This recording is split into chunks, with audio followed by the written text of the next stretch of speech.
Voilà que la parole de Dieu aujourd'hui nous parle de la résurrection. La résurrection, évidemment, qu'on ne peut pas séparer de la réalité de la mort. La semaine passée, dans l'environnement de Marie Médiatrice, plus précisément sur la pelouse du voisin, est poussé un cimetière. Ça pousse ça, les cimetières de code. Un cimetière, vous comprendrez que c'était un faux cimetière qui a été installé pour l'Halloween. C'était pas un vrai cimetière. Mais je trouve ça toujours intéressant de voir à quel point la mort fascine. Et particulièrement dans cette fête qui n'a rien de religieux, l'Halloween, c'est une fête païenne. Mais la mort est présente dans cet événement-là. Elle est présente parce qu'on a souvent envie de la mort de la ridiculiser un peu pour en avoir moins peur. C'est bien humain de faire ça. Et on a un autre réflexe aussi devant la mort, c'est de l'ignorer, de faire comme si elle n'existait pas. De plus en plus de personnes font comme ça. Leurs proches meurent et puis directement au cimetière quand on est chanceux. Parce que très souvent, les urnes des défunts restent sur une tablette quelque part. Traiter la mort avec autant de légèreté, faire comme si elle n'existait pas, c'est symptomatique en même temps d'un grand malaise. Quand on évacue la dimension de la foi face à la mort, il ne nous reste qu'un malaise. Le malaise de savoir que ça va finir. Plusieurs le pensent, que tout va finir.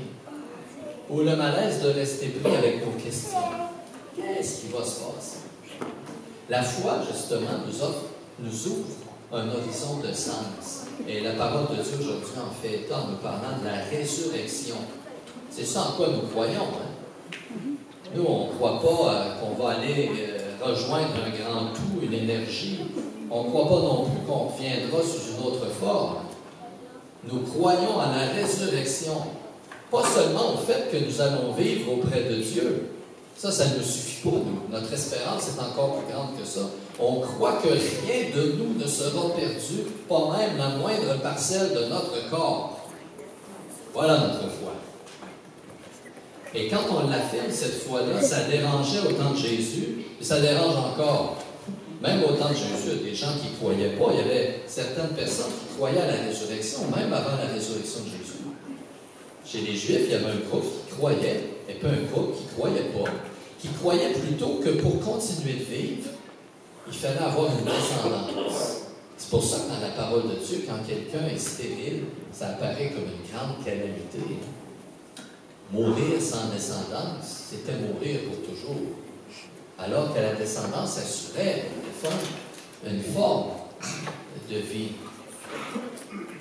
Jésus, lui, va dire, vous faites erreur en pensant ça. C'est pour ça que la question du mariage surgit là, dans l'Évangile. Il essaie de piéger Jésus avec ça. Elle va être la femme de qui dans la vie après la résurrection? Elle va être la femme de qui? Jésus leur dit franchement, le mariage, c'est pour les vivants en ce monde. Mais ceux qui aspirent à la vie éternelle n'auront plus besoin de ça. Notre vie éternelle, il ne faut pas juste la concevoir comme un prolongement de la vie actuelle. Ça va être encore plus beau. Tous nos besoins vont trouver une réponse exponentielle. Le bonheur, la paix, la joie, on ne peut même pas arriver à s'imaginer ça.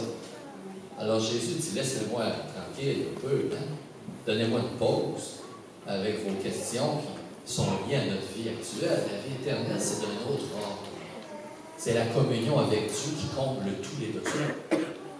Qui comble tous les besoins et qui assume tout ce que vous êtes. C'est ça la résurrection.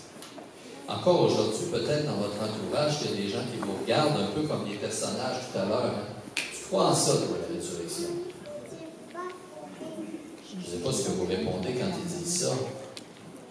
Mais on arrive à croire à la résurrection parce qu'on l'expérimente dans notre vie. En nous relevant une fois après l'autre. En pardonnant une fois après l'autre. En faisant triompher la paix une fois après l'autre. On comprend que l'amour vient à bout de tout. Et même de la mort. Même de la mort physique. Voilà notre foi. Et il faut être fier de la proclamer. Et il faut être fier de choisir jour après jour la vie, en toutes circonstances. Comme ça, quand viendra le temps que la vie triomphe, on y goûtera encore davantage. Je vais m'arrêter ici aujourd'hui, j'ai déjà parlé plus que ce que je désirais, parce que à la fin de l'Eucharistie, on va prendre un temps ensemble pour revoir le sondage qui a été fait dans la communauté, vous donner un peu les résultats de ce que vous avez dit. Alors, je vais m'arrêter ici pour qu'on puisse prendre du temps après la communion, pour justement voir que la vie triomphe déjà. On va prendre ça comme ça. La vie triomphe déjà à travers la vitalité de la communauté, à travers notre foi, à travers notre engagement.